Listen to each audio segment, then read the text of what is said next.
Hello, my ghouls and geeks. Welcome back to Podcast for the Recently Released. I am your host, Louis Stardust. And I'm your co-host, Mojatisa. And if you are listening to us on any specific platform, you might not know that we're on YouTube. And if you're on YouTube, hi, what's up? Hey. We're trying to do a little bit more with our video and our podcast in general.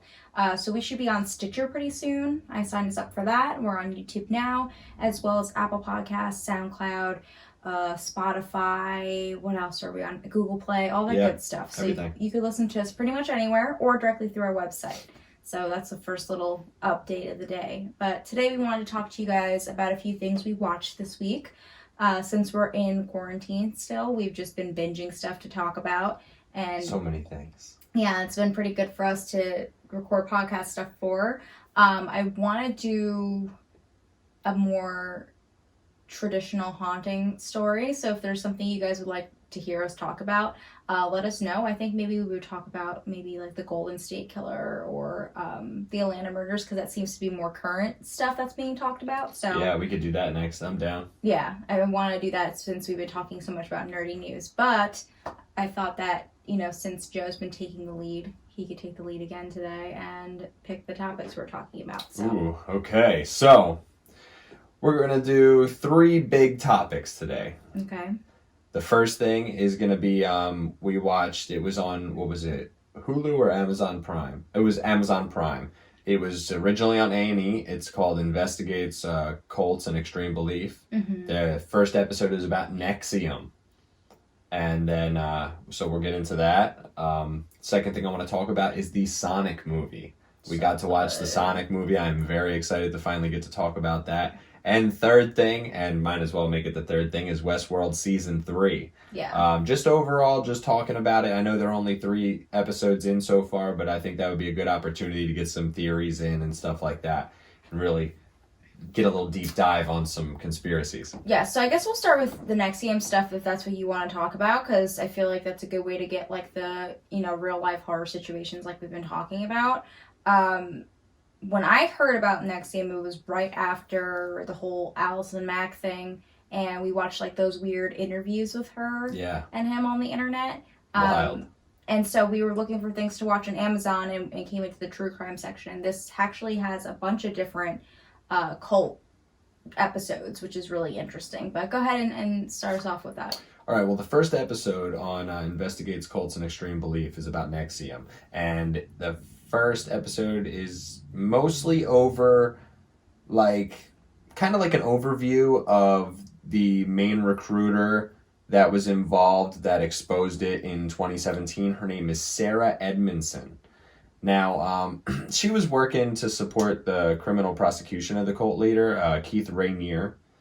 It was originally based in Albany, New York. But it kind of branched out a lot. There's a lot of different sections of it. There's a women's group called DOS, which is Dominos Obsequios Sororium, which in Latin means master over the slave woman. Yeah. Which is very interesting. Another group called Jeunesse. Mm-hmm.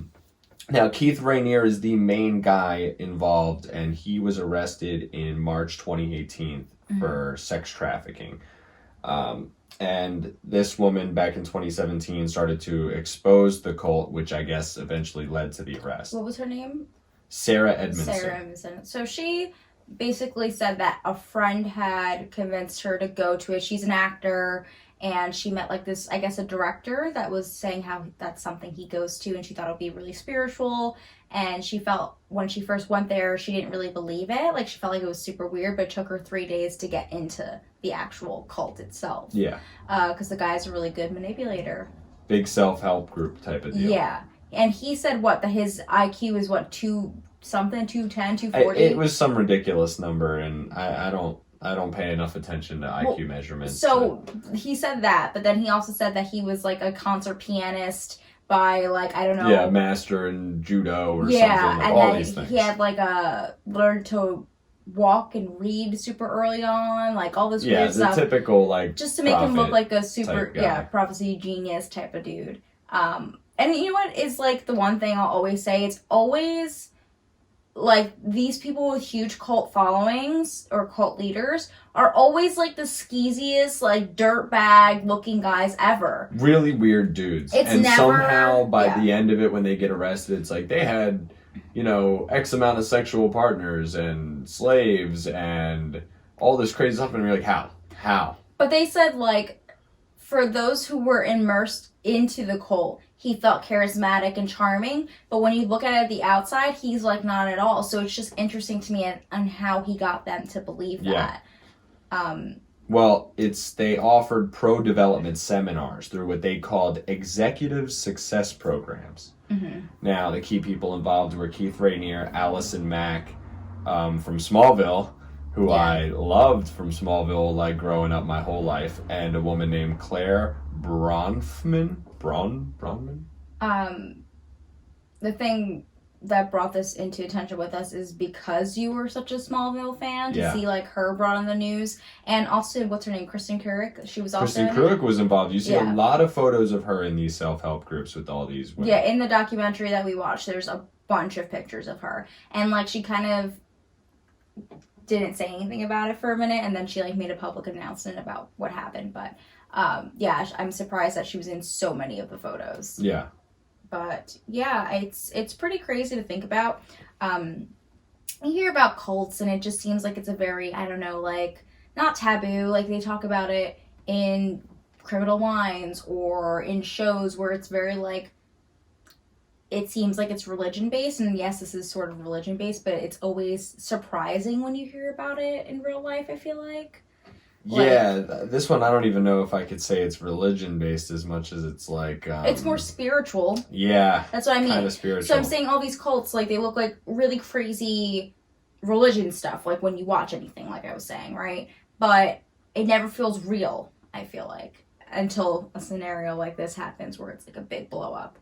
Because now it's just fucking crazy. Keith's known as Vanguard. Yeah, what the hell is that? I don't know. It's lame. Yeah. The branches that you were talking about, the woman was saying how she had to go to an initiation. Do you have anything on that? Yeah. Basically, Allison Mack and a couple other women were recruiting a select number to go into this DOS program. Mm-hmm. Now, apparently, there's like over 80 victims that filed a class action lawsuit after this. I don't know if they were all involved in this DOS program, but the DOS program, basically, they had an initiation where Allison Mack would coerce women, and I think a couple other people would coerce and recruit women to send over photos and, you know, really private details of their life, and they'd have to write all these messed up letters to their family. Yeah, the main girl said that it was a friend who got her into it, and Allison Mack was kind of like the ringleader. So it was like Allison Mack, and then she had the people that worked under her. Guess, And so they sent like sexual photos, all for blackmail. Wrote letters to their family disowning them and telling them that they didn't want to be a part of their lives and really god-awful things. I think they also told like specific secrets and some other weird shit, but like imagine you're a person who like isn't comfortable taking nude photos and you do this, and now this person has everything on you. Yeah, it's crazy. And then, you know, the big super controversial aspect of it is when they go over all these scars on these women, because during the initiation they were all branded. But the thing is, they didn't tell them they were going to get branded. They said a tattoo. They said that they were going to get a tattoo. They couldn't tell them what it was. It was like this really empowering moment. It's like a sisterhood kind of thing. And, you know, when they got there, they had them blindfolded. They made them take their clothes off. And then they had to hold down each girl that was getting branded. Yeah, that's pretty wild. And the girl said she was like terrified to just dip out and leave because she had all this evidence, like not evidence, all this blackmail on her. And then she had this like weird like moment after she got it done where she felt like included, like I don't know what the word is, like super badass. Yeah, and almost like empowered by like I got through this, I did this, like I'm a badass. But they trick you into thinking that that's what that is. The one thing about the branding though is the initials. Yeah. Yeah. You want to go into No, that? go I'll ahead. go into it. Yeah. Well, but the initials were basically Keith Rainier's initials, and then they later found out also that Allison Mack's initials were in it as well. Yeah, the way that they write the letters, it could be either way. They didn't know Keith was technically a part of this specific branch of the group. They found out because the woman that we were talking about earlier was recording the video with her phone and saw a message from him. And also you could tell from the branding that his letters are in there as well. Yeah, and this has been going on for a while. I mean, I didn't mention it before, but this was founded in 1998. Yeah. So you got to figure 20 years Mm-hmm. of all this escalation and this kind of activity going on. Pretty wild stuff. With the Kristen Krug stuff, I wish I had the picture here to show you. But what was it like? She said she was in there for 9 years or something. Like, she was like, oh, I left the group a few years back, and I was in it since whatever year. And I think it was like 9 years that she was in it, if not more. Yeah, and I gotta say, there's a lot of photos in the documentary. I would say more photos where you see Kristen Krug in these groups than you see Allison Mack. For sure. But it seems like Allison Mack was really, like, obsessed with him. Like, if you watch the interview that she has with him, it's super awkward. It's super, like... Super uncomfortable. Like, she's in love with him. Yeah, she's practically in tears. She is totally, like, blindly infatuated the whole time. I'm looking at article says it was only 2015 to 2016, but in her statement she said she left coaching in 2013 or around 2016 she actually left. She said she was 23 at the time that she joined, and I guess she left in 2016, but I don't know how long that was. So it was a while. Yeah, who knows? Yeah, it's just super interesting to me because, like, what was the one cult that the Scientology stuff, remember? And there was that one lady from King of Queens, and she kept going around doing all the interviews about it because nobody's talking about it. That's what I feel like this lady's like she's the spokesperson for, like, what happened in the Nexium cult. Yeah, and you see a lot of that with this. Somebody finally comes out, and then, you know, they get a hold of some media and they get it out there, which is good that they finally get it out there. It's a shame that it took 20 years. Yeah. Well, this dude's in jail. We didn't even talk about the fact that he was basically telling women to advance their next, like, spiritual part. They would have to have sex with him. Yeah. Which was disgusting. The woman and her husband were also in the cult together, and, like, once he found out what happened to her and the branding and stuff, he got them out of there. But, like, it's crazy it took to that level for them to leave, to not realize what was going on. And the whole time during this documentary in particular, she talks about how she's upset that she got so many people into this that spent their money that are so deep in it now, and they think that she's outcasted because she's been saying lies and stuff, but it's really because they're so involved with the cult that they're just not going to leave. So it's crazy. Yeah, it's pretty wild stuff. And then Allison Mack was charged on account of conspiracy to racketeer and racketeering. I don't know what that means. Racketeering. Mm-hmm. It's crazy because racketeering you think would be such an old school crime, but a lot of people get charged with racketeering. Takeshi 6ix9ine got charged with racketeering. I don't know what the fuck that is. As well. Here, let me get you the technical definition. Also, we don't support Takeshi 6ix9ine. He's disgusting. In a racket. Like, what the fuck does it even do? I know, they say it too, and I was going to say the same thing, and there's not a... Let me see if there's a better way to explain it. She got arrested for creating a racket, like not for branding these women. It's not like you have an organization or something, but you have, like, a group or a system, and it takes advantage or exposes people in bad ways and things like that. Like, let's see if they have another word for racketeering. Who puts that... Extortion, coercion, yeah. Things like that, yeah. Kidnapping, gambling, things, all different types of things can be involved in racketeering. And she's out of jail? I think she's on bail, maybe? I heard she was on a bail or bond or whatever on the episode that we watched, and I'm surprised that she's not in jail.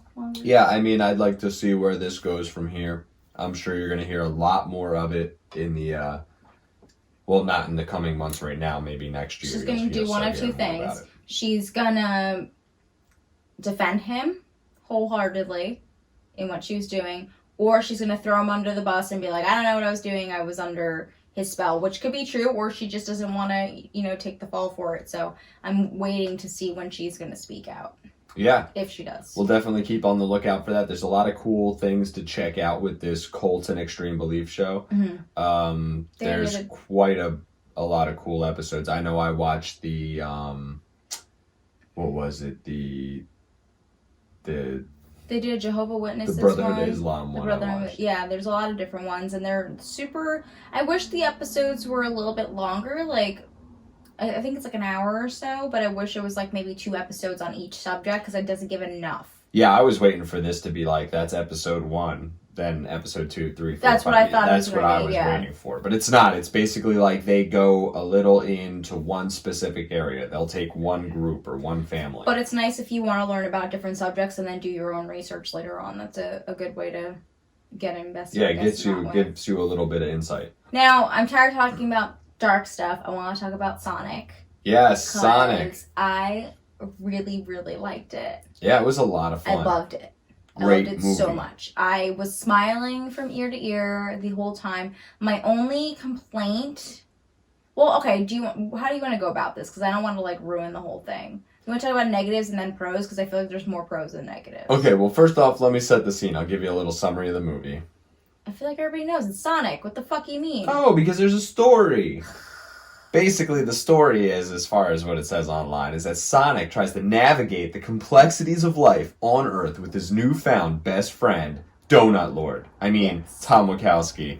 Who, then they have to join forces to prevent the evil Dr. Robotnik. He's Teddy from Westworld, and we're...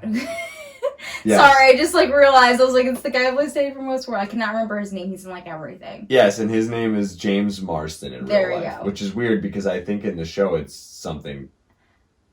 Is it James? No, it's Teddy something. Oh. But his name is really close to, was it James Marsden? Whatever the guy who plays Spike, and he's in that show that we watched. That Marvel show that you don't like. With the kids. Yeah, okay, the Runaways. Yeah, his name is really similar to his. Well, they have to join forces to prevent the evil Dr. Robotnik from capturing Sonic and using his powers for world domination. Although I feel like world domination thing isn't really in there. I don't feel like that's a... Robotnik doesn't seem like... No, he seems like he wants to basically take part of the government and be part of the government. Yeah, and get some control, but it doesn't seem like he's pushing for world domination. Not until the end where he gets super crazy. Okay, let's talk about the negatives, because there's only a few.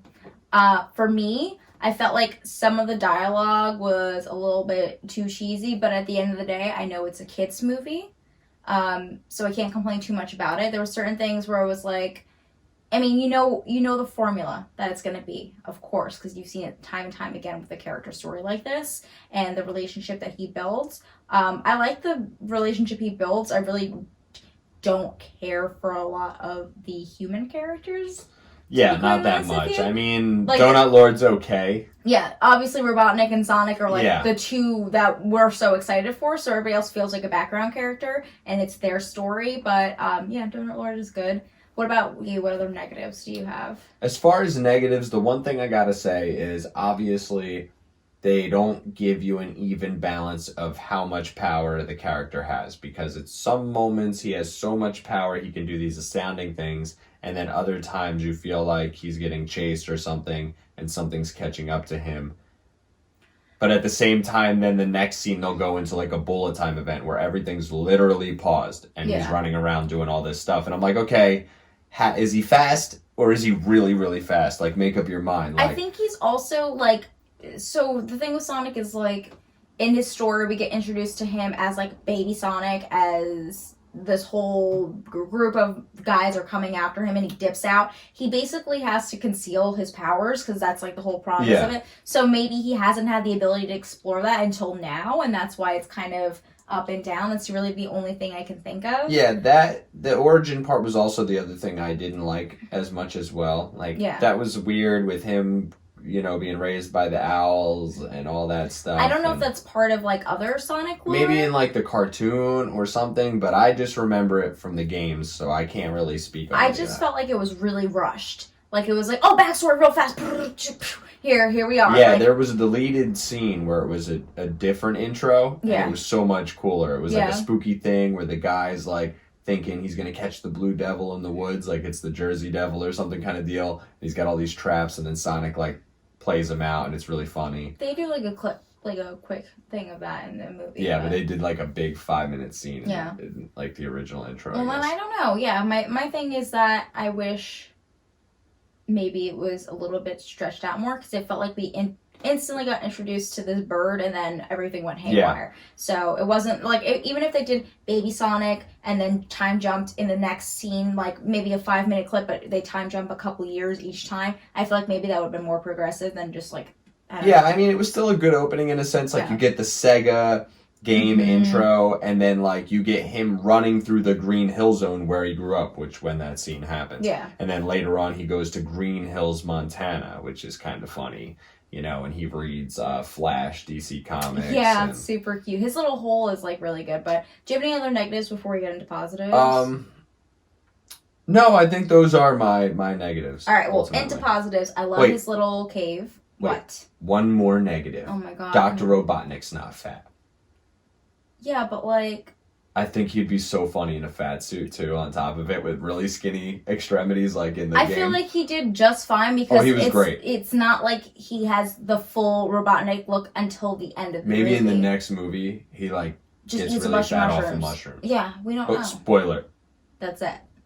There's mushrooms involved. I know that gives you a lot of information already. Well, there's not like, we're just going to talk about it. If you get spoiled, oh well, enter at your own risk. But I love Sonic's little cave. I love all the like unique things that he has. Like, I love that there's road signs everywhere and just little things that I think are really cute. We talked about the Flash comics. I thought those were great. His little like washing machine or dryer that he runs in, I think is super cute. So little touches like that feel more authentic to this character and probably like what he would enjoy. I love that Tim is the guy's name. He calls him Donut Lord. Is his name Tim? No, it's Tom. Is it Tom? Tom Wachowski. Tom Wachowski, sorry. I love that he has like a little nickname for him, and he follows him around, and you know, he has the whole moment where he's like, oh, you know, we're best friends, but he doesn't know I'm here, and like it's a very cute all thing. that stuff is really funny. Probably the best scene was the turtle scene, by far. Yes, when he is running with a turtle. So cute. It's amazing. The turtle's so cute, and then he gets out at the end, and he's like shaking. I love the bar scene.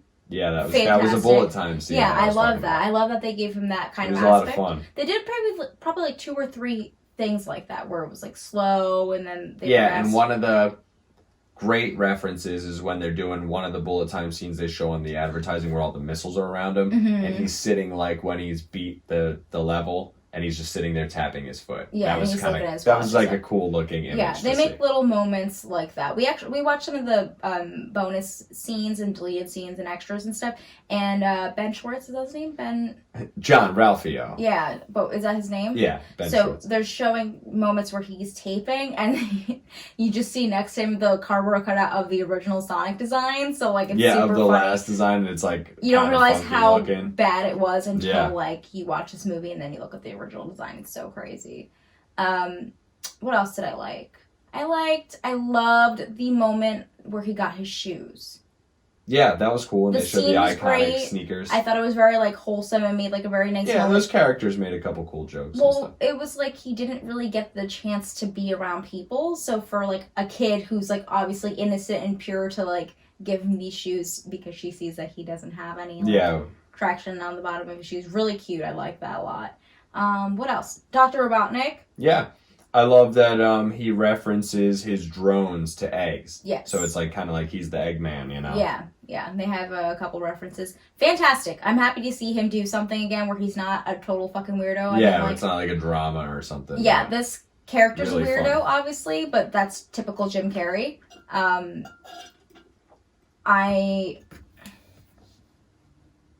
really liked what he did with the character. I love how like limp and weird he is and like dancing around. A lot of funny jokes. He's super kooky. I don't really have any complaints for him. I think he did a great job. Yeah. I don't know if anybody could have did it better. Yeah, and there was a lot of great like just references overall that happened between him and the overall game and comic books and things like that. So he did really well. And at the end, when he gets kind of full Dr. Robotnik and he's got his crazy mustache and everything, it's really great. It's a lot of fun. I also really like, on aside from him, that they kind of talk about, like, when you're at the end of the game and you jump through the big ring, it's a portal, and then it takes you to the next stage. That they kind of elaborate on. He's got these rings, and the rings can be thrown and then turned into a portal, and you can use them to travel and stuff like that. So it's kind of cool that they elaborate a little bit on that aspect. That's really fun too. Overall, I had a lot of fun with the movie. But it's like a movie that you don't like watch a bunch of times. I'd watch it once or twice, like, and put it on the background because it's funny. Yeah. But, like, it's not anything that I take super seriously. It's just fun. Super fun movie all the way through. I would watch... This is a movie that I think has replay value, honestly. I think the jokes are funny. I was, like, cracking up. I love when he was like, it's the Rock President, and, like, he just made, like, little things. When he woke up after to get knocked out. So stupid, so funny, so, like, perfect for kids. Like, if you have kids, they'll fucking love this movie. One of my favorite scenes is when Dr. Robotnik's assistant, like, just pops in and interrupts him, and he's got coffee. Yeah. And he slides in like he's gonna scream at him. And he's like, of course I'd like a latte. I love the way you make them. Like, I was like, that's funny. That's something I would imagine myself if I was a villain. Cause I'm a There's quite a bit of adult humor, like, jokes in there, too. Tons. A lot. A lot more than I thought. Which I'm glad they did that, because, like, if they didn't, it's not a good replayable movie. Yeah, but a lot of movies will do, like, one or two. I feel like they sprinkled in a lot. Because they have to realize they're appealing to a generation that when they grew up with that, now they are adults. Yeah. So that definitely helps it. And you can show it to your kids. So that's really fun. There's definitely a lot of good stuff. What else? Anything else you really think is worth mentioning? Oh, yes. One more dislike about the movie. Oh, God. You always have the theme song. No, the music in the whole movie was good. I get the ending credits song was, not great. Yeah. That theme song was not good. I didn't like that. Yeah. But the ending credits, the whole scene with all the 16-bit stuff, like, all throughout, so much fun. And then we get a little scene of Tails at the end, which was really exciting. I loved seeing Tails at the end. Probably, like, my fourth costume I ever did was a Tails costume. It's not good. A furry costume? No, it's like I had a long t-shirt, and I put a felt circle on it, and I made little ears, and then I made the tails, and I was like, I'm Tails, and I made little... That's pretty fun. Yeah. Now you could probably make it actually, like, the tails spin and stuff. I can make, like, cool shit for sure. I did 2 different versions of him. They're not good. But so yeah, for me that was, like, really exciting because I love Tails' character, and it's just nice that we'll get to see other things, hopefully. Yeah, what would you give Sonic out of 10? I would give it an 8, and I rate high, so that might be not what you agree with. Yeah, because I would give it a 7.5. Yeah, I would definitely give it an 8. I enjoyed it. I thought it was great. I would watch it again today. Like, we watched it maybe yesterday or the day before that, right? I would watch it again today, comfortably, and I think it has great replay value. I think it has a great message and story. His powers are super cool. One thing I liked is his fight with Robotnik, where he's kind of just banging all over the sides and stuff. Well, that's in kind of reference, another great reference to the game, because at the end he's bouncing on and he bounces off of the character's ship all the time. It feels like a video game movie done right. Yeah. Like, they give you all the aspects you liked so much for the game. Yeah, 100%. And make you feel like, without being, like, overly cheesy in that way. Like, there's cheesy dialogue, but not in the aspect of it being like, here's the video game character and, like, the things you would see in the game. Because I feel like sometimes those movies can be bad. Yeah, and they're one of the only movies that came out that everybody complained about things right away, and they were like, we'll fix it. I've never seen that happen, and this shows. Like, this is a lot of fun. It makes you feel like it was worth every penny, because they actually, like, said, oh no, we'll change what you want. We understand. Like, that's really cool that you guys gave us feedback. What's interesting to me is there's, like, whole theory about they did this on purpose and put out the bad drawing so that it would create buzz about the movie, and then they redid it. But I'm like, why would they do that? I don't think so, because the stuff that we saw did have the different Sonic in there. Yeah. So it's really hard to imagine it like that. Yeah. No, I agree. I want to take a look at the comparison real quick, because... Oh, yeah, it's terrible. Yeah, I I didn't think it was that awful when I first looked at it. I was like, I hate the teeth. I wish his eyes were bigger. I actually liked the texture of his fur. I didn't think that was Let me bad. say it one more time. Sorry. So like, I hate the little eyes. I think that was the problem. The texture and how of his lanky fur his body was. is super nice. I really like that. I thought it looked good. I like the colors and stuff. Like I thought that was fine. Traditional Sonic technically has one eye.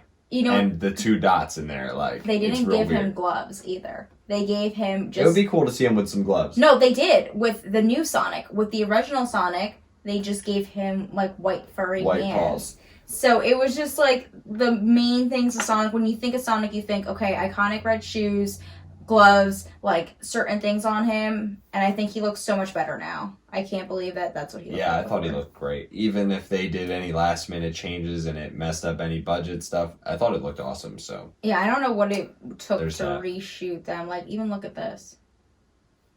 yeah, night and day. A lot. So cool. What would you... do you think there's going to be another Sonic movie is my question. Yeah. And what do you think they're going to cover in that? Because obviously Robotnik has a moment at the end where he's going like full Robotnik, it seems like. I think that something's going to happen where Robotnik is going to make the technology, like he says, get out of there type of deal. Or he's going to find some rings or something similar and he's going to get out of there and then come back with a vengeance with some crazy, new, ridiculous stuff that he does. Maybe he'll take stuff from the Mushroom Planet, bring it back or some weird thing. And then him and Tails will reunite and get to go in there. And then maybe by the end of that... maybe they'll open another portal kind of deal and another character will come I want some Amy. I want some Knuckles. I want some, like, all these characters to come out. Knuckles is the only one I really remember because What's the it? old games. Rogue the Bat or something? There's so many different characters I would love to see in this. Those must have been later. Amy's kind of like his, like, love interest, That must I have guess. been even, like, after Sonic Adventure for Dreamcast. I don't know. I have to look it up. Must have been way later. My thing is, we forgot to mention, I really like that they give Sonic his own room at the end in the attic. So cute. I wanted to cry. I did cry. It was very wholesome. I thought it was a nice full circle moment that they were like, all right, we're gonna take you as like our baby. And they decorate his room just like the little cave. It was really nice. I actually liked that a lot. Yeah, that was cool. Yeah. Cool room. It was very wholesome. I know, just mess with it. Do you want to talk about what was it, Westworld? Westworld. Transitioning from Donut Lord to Dead Man, because he's dead, apparently. What? Teddy from Westworld. He died last year. Oh yeah, because he's in Westworld too. So I think he's in one of the balls, but I don't know. in one of the brain balls. I feel like, yeah, if she can corrupt his shit, he's in one. Yeah, I mean, I would like to see him come back somehow. That would be really cool. If anybody's watched Westworld so far, we are now on season 3 on HBO, and it's awesome. There's plenty of crazy stuff in there. It's really cool. It's cool to see an old movie get remade into a series. That's good. And it's actually really good. Before we get into this, I want to say it probably has one of the best intros. I Yeah, love it's awesome. the whole animation, the music. One of my favorite things about the show is how they take like the classic songs that we enjoy and they put it into like a classical piano like song. On almost every episode there's like a very popular song like that. I love that. The music is so good. But yeah, go ahead and say what you want to say about season 3. Yeah, I mean, it's a really good overall season so far. I mean, it's kind of hard to say what's going on Only because 3 episodes, Steve. yeah, because at the end of the second season, I mean, it's basically like Dolores has like a hostile takeover. They kill all the androids kill a bunch of people, and then on top of it, Maeve has that thing where she breaks into the other world, like their heaven, I guess, type deal, and the daughter goes, and then that closes, and a bunch of people die. Then you see, what you call it? Well, okay, so There's so many characters that it's hard to pick which way I want to go with that. what I want to say is, ever since the shit with Bernard in the first season, was it when they revealed that he was a host? Yeah. I don't trust anything or anyone. I believe everything is a simulation. I believe anything is a possibility. I don't take shit for granted because, like, most of the time I'm pretty good at guessing, okay, this is probably this or whatever it may be. I did not with him at all. I was like, well, it's good that they do that because it helps us out with this third season, because I feel like there's a lot of situations where you're like, that person could not be a person. Well, first off, we get Aaron Paul this season. He's like our first new character. Yeah, he gets introduced, and he's his name is Caleb or Cal or Caleb, whatever you want to call him. And so the main theory with that is like, is he an android? Yeah. You know, like even now we're just going to go into it.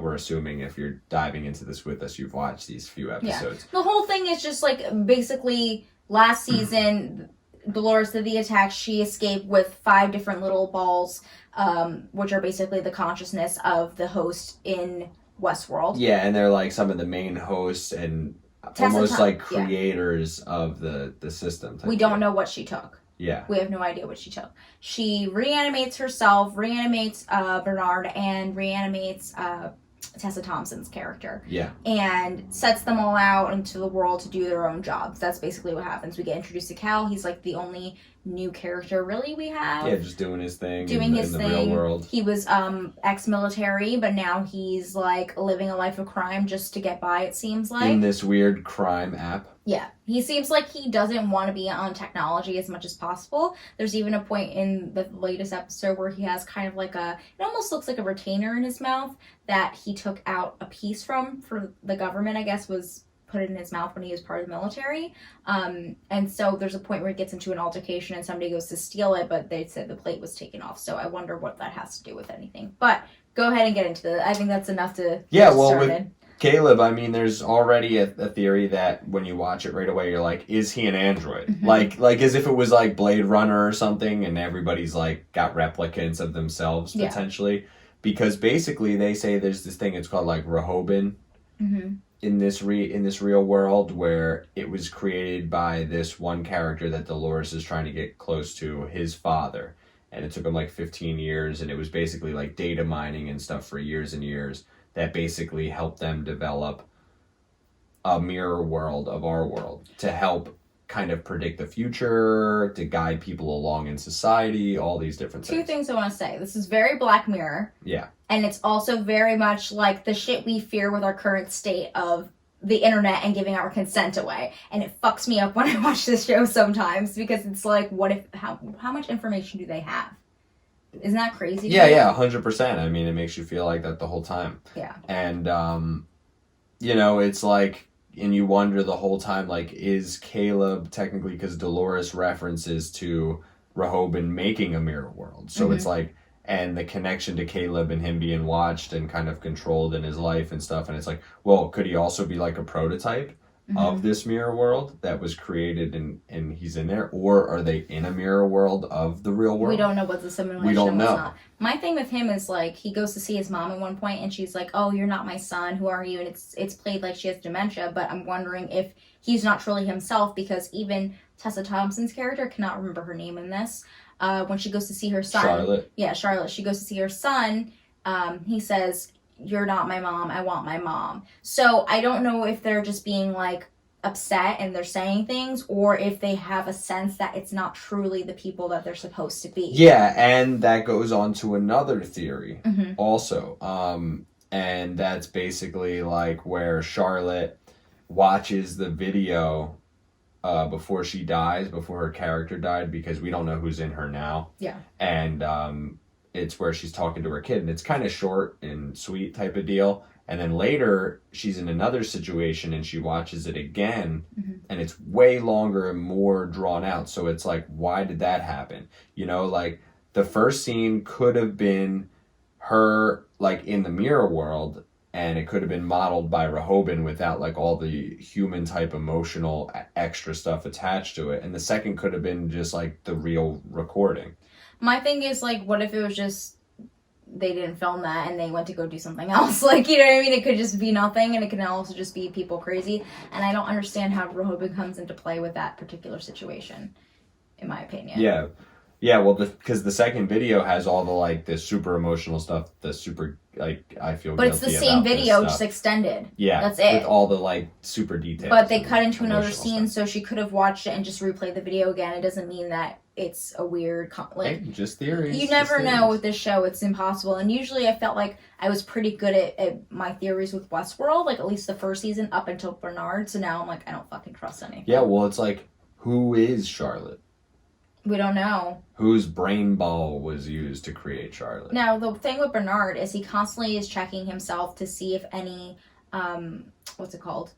If he's lying to himself. If he's lying to himself, any tests have been done and conversations that he doesn't know about. He has like 2 versions of Bernard now. He didn't know he was a robot. Yeah, and so now, well, the thing with Dolores is he thinks that Dolores is here to just like fucking kill everybody, which is fine, but I think that it's possible that she can mess with their memories and change the way that they're thinking and acting, which you could see at one point with Tessa Thompson's character. And we still don't know what character she brought out and what she's done to them. Yeah, when he teams up with the old security guard, who was kind of like a bad guy, but he's not. He's technically a robot, too. Just wants to kill himself so bad. Yeah. And so there's a lot of that. There's another theory also that when you see the character Sirach, who's supposed to be like one of the founders type deal of Westworld, and you see scenes with that character, that guy isn't a real person at all, and that's all like a construct of Rehoboam, basically. The one that Maeve's been talking to? Yeah. Okay. And that Rehoboam basically has something to do with Westworld in that sense, that like they're connected like that. Yeah, there's a lot of theories. I usually wait until maybe like episode 4 or 5 to make my full adjustments, because this is like way too much going on. There's a lot that's happened, but not enough in the story. I feel like we got introduced to all of our characters, the settings they're supposed to be in, where they're at and stuff. Like Bernard is going back into Westworld to get Maeve. We haven't even talked about that. He was living a farmer life out there, like in this little like colony. Yeah, working in a factory type deal. Super great, living his best life, and he got found out because there's kind of like not like a hit on his head, but a warrant, I guess you would say, for him. So he goes back to Westworld. He finds that other cop, and they're on a hunt for Maeve. Maeve is in like a 1940s like simulation of the war, and she finds out that she can she can't make them all stop, like freeze motor functions, but she can kind of bend time, because the way that the simulation is, she realizes that she can do certain things. Mess with stuff. And so she realizes that she's in another simulation within one, and it's the just World War II one, yeah. Yeah, fantastic. Hector's in it for a bit, but he's not himself, so I'm hoping that maybe one of the balls has his consciousness. Yeah, his consciousness isn't awoken or whatever. Yeah, because I really liked his character. But yeah, I don't know. I would love to see the Man in Black come back, which they previewed for the next episode. Can he just die? I'm over it. I'm over him. Yeah, well, they kind of hint that maybe he is dead now, and maybe he's an android. Well, last season they showed him. I thought he was dying at the end. That's what I'm saying. I don't understand. I don't want anybody to be. Everybody knows I don't like Robot Takeover, and I love this show, so it's so difficult for me to enjoy this. Well, that's what's good. It grabs you. It gets you in there. It gets me stressed out. Yeah. Because I don't know what's real anymore. Well, that also goes part in this mirror world theory, because like you see the people in the real world, they're like, they got them things in the roof of their mouth, and they're taking these weird like the bread of Christ. Yeah, that's what physics about. And then they're like kind of dumbing themselves out from the real world, and there's a theory kind of, I guess, drugs, where it's like, what if those are the real world people that are left, and everything around them is technically simulation. Yeah. And that's how they like cope with everything, is they have everything else do all the dirty work, and then they kind of just perpetually live as depressed, like hedonistic people. No idea. I don't know what's real. I feel like even my life is a simulation at this point. It's stressing me out. Like, what was it? The second episode, they showed the room with the dragon from Game of Thrones and the 2 creators in there. No, fuck them. I think at some point right before that, they had a flash where they show the Hound sitting back on one of the benches. I don't care, because they rushed through the last season so they could go fuck off and do Star Wars just to be assholes. It was a bad writing in the Westworld program. Or medieval world program. Whatever it is. Throne world. So tired of them. Dragon it was cool world. to see the dragon, but fuck them. They don't deserve anything right now. I can't believe they did that. I can't. I'm so mad. I would like to see the lady with the snake tattoo. Yes, Armistice. Armistice? Yeah. I would like to see her come back. Yeah, I don't know who is in the balls. Originally, I was like, okay, one has to be Bernard, which it was. But she pulled them out again. She still had 5, so I don't know what that means. Like, it's not like they're inside their bodies. What if she's just cloning herself, basically? She could be. Her own consciousness. Yeah. And, like, she mentions to Tessa's character, Charlotte, that, like, she's like, I know you better than anybody, blah, blah, blah. It's like, what if you just know her because it's you? Yeah, she was saying some weird stuff. She said that she owns her, which it got, like, kind of weird to me. And I was like, all right, now this is getting kind of... That's why I'm saying, like... But I felt like at first that Tessa's character was Teddy. And then I was like, I don't think it is anymore. Like, when she first started, I was like, okay, they have this closeness. Unless with that reference... They're saying that they're showing you that it's not what you think and that Dolores isn't Dolores and that Dolores is potentially like Anthony Hopkins' character's consciousness. Is it the old dude? Yeah. That's what I was or one of them founders basically in her and she put her body temporarily and that was like, I know you better than anybody. I own you. It would make me pissed off if it's not Dolores out here trying to kill all the people. That's what I want. I want a revolution from Dolores, ready to kill all the humans, saying, fuck y'all for what you did to me. I'm smarter than you. That's all I want. Crazy. She's fantastic. So if it's anything other than Dolores in her own body, I don't want it. I don't. Yeah. Because Evan Rachel Wood, is that her name? Yeah. Deserves the world. I think that she does a fantastic job. I would let her punch me in the face. It's fine. I just want to see more of that this season.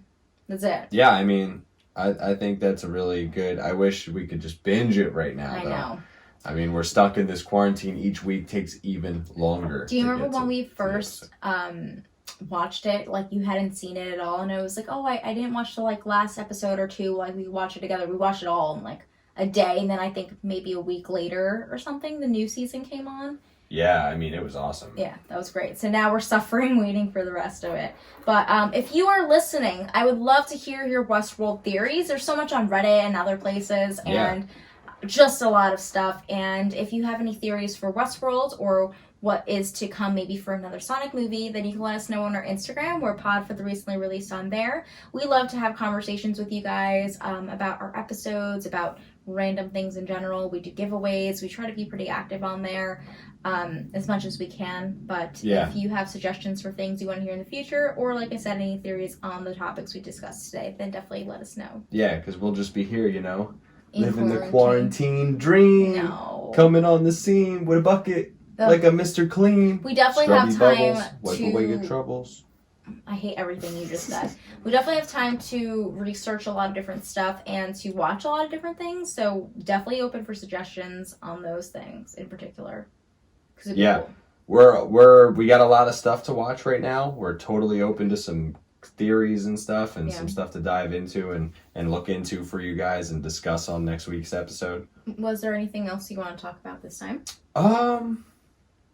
No, not that I know of. I mean, there's a couple other things that are going to be coming out soon that I'm going to want to watch that aren't out yet. I mean, we can still rent some new stuff that's out. I know I still want to watch The Hunt, but that's only for rent. We can't buy it right now. And Frozen 2.